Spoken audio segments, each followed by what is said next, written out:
Reevaluate your friends every day. Reevaluate your friends every day. What does that mean? You make a friend with somebody. A lot of times, it doesn't take much. You meet them, something connects, you like them, and you rock with them. A lot of times you meet people over and over and over again, and the connection gets strong, and you lock in with them. And after you meet them, you build a certain type of trust. Everybody's level of trust is different, but you build a certain type of trust for them. And usually we go on without questioning their friendship. And not in a negative way, but just reevaluating and saying, how does this friend help me? Does this friend help me? Does he talk to me right? Does he motivate me? Does he think the way I think and move the way I move and like the things I like? Or is he just my friend just because I met him and I'm the type of person to friend people? A lot of friends out there, they're going to say they love you, they care for you, I'm here, I rock with you, I do anything for you. And they're going to do a lot of negative things with you,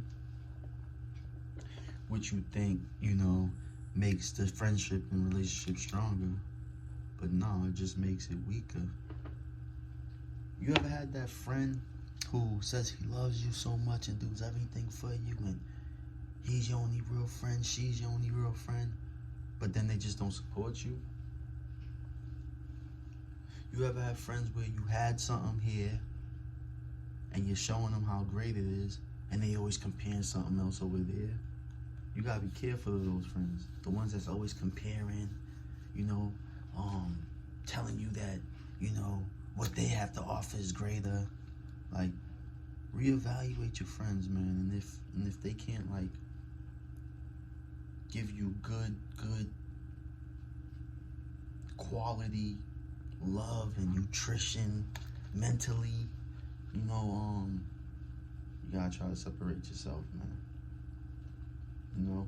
I have a lot of friends where, I'll offer them some services, don't matter what it is, but they'd rather go somewhere else and get it. Or I'll tell them my idea, or I'll give them something, that's creative that we can do together, and they run over there and do it, and they forget that you was the one that, gave them that motivation or inspired them, You gotta be careful, man. You gotta be careful who you speaking to, giving you certain knowledge to, certain motivation and different things like that, because a lot of times people will come around you because they want to eat up your energy. They want to steal it. They see your energy's dope. They like the vibration they get from you. They like the shine they get from you. But they can't handle it too much. Being around sometimes it gets too overwhelming for them. Especially if they like the things that you have, or they like the way you are, and they can't be that way, or they can't have those things. That sometimes will kill a friendship. But don't worry about that friendship. Just learn. Take what you take from that and move on and learn and grow and keep it pushing. Not saying that you don't think that friend is able to grow again, but let him prove that. Let her prove that. That she or he is willing to grow and speak about the things they've done or things they've experienced and apologize. And you know what I'm saying? That's a big one. If you have a friend that never apologized, it all goes into the same thing as well.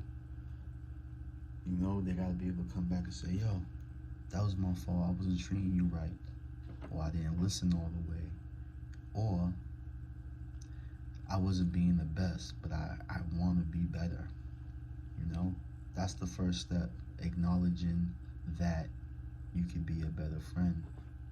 And if I'm talking to you specifically, just be better. Call that person back up and say, I wasn't supporting you the right way, or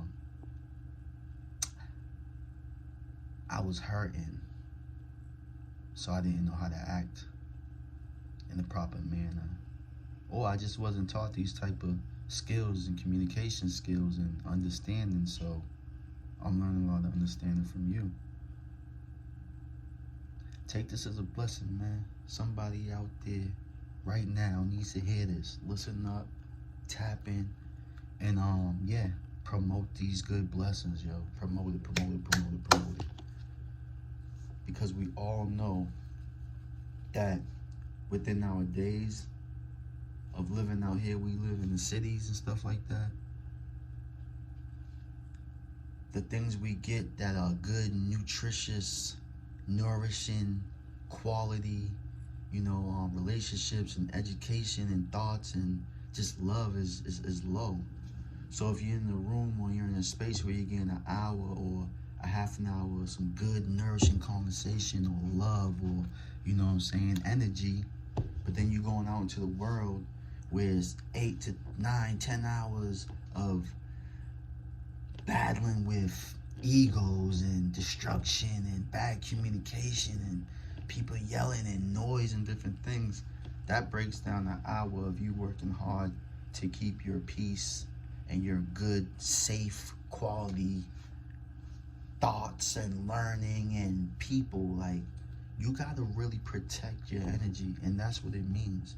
Protect your energy. Protect your energy means when you got some good quality things coming in you, you gotta try to limit the amount of negativity going in you.